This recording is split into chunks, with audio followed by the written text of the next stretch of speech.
নাই এই ধাবাখনত বহুত দিনৰ পৰা আমি শুনি আছোঁ আৰু ওচৰ পাজৰ ধাবাবিলাকতো অলপ মানে দেহ ব্যৱসায় কৰি আছে বুলি তো সেইটোৰ ভিত্তিত আমি এটা ৰেড কৰিলোঁ ইয়াত ছোৱালী 3জনী পাইছোঁ আৰু কিছুমান ল'ৰা কিছুমানো পাইছোঁ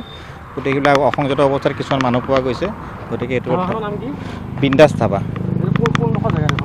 এইটুকুৰা আপোনাৰ হাইৱেৰ লগতে আৰু নেশ্যনেল হাইৱেৰ লগতে বাইপাছ টোটেল 3জনী ছোৱালী আছে আৰু ল'ৰা 4জন আছে মানে 4জনতে গাড়ী এখনো পাইছোঁ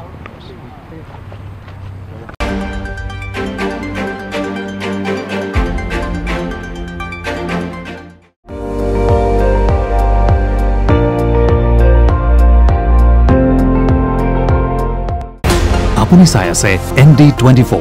সৰ্বশ্ৰেষ্ঠ নহয় সৰ্বোত্তমৰ দৌৰত